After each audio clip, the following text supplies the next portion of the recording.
Қайырлы күн. Бүгін сіздермен бір керемет, ерекше тамақты, ерекше бір етіп түсірдім. Ал қабыл алыңыздар. Мінекей қазанымызға ең бірінші етімізді салып, қандай ет болса да, кез келген ет болса да бола береді. Мен осылай қойдың етінің бір жілігін алып салдым. Жақсылап қайнатып аламыз. Сорпасын шығарып. Мінекей сорпасы шыққаннан көбігін алып, тұндырып аламыз. Сорпасы аз болса қайнақ су құйып жіберіңіздер. Міне етін алып алдық. Одан кейін пиязымыз бен сәбізімізді салып, етімізді турап бірге қосып қайнатып аламыз. Көп уақыт кетпейді, 10 минутта қайнатсаңыздар жеткілікті. Мінекей бұрышымызды қосамыз, тұзымызды, тағы да басқа дәмдеуіштеріңізді қоссаңыздар болады. Өз еркілеріңізге қарай. Бұл тағам өте дәмді болып шығады және диеталық тағам болып шығады.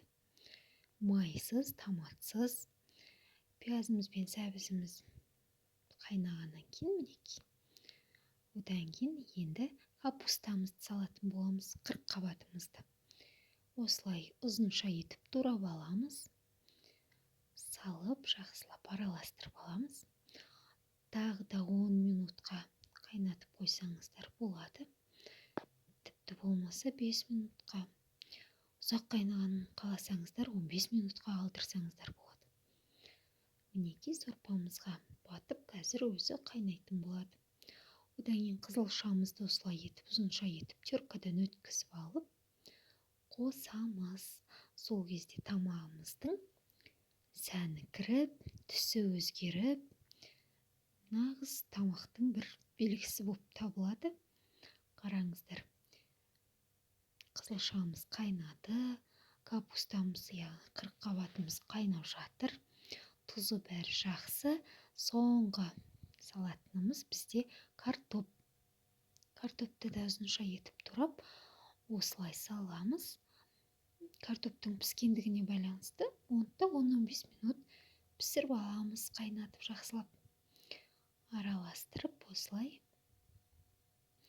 пісіреміз. Мінекей өте жеңіл тамақ болады. Жасап көріңіздер міндетті түрде бұл рецептпен. Орыстың ұлттық тамағы мінекей дайын. Өте дәмді болып шықты. Ас болсын. Көп рахмет.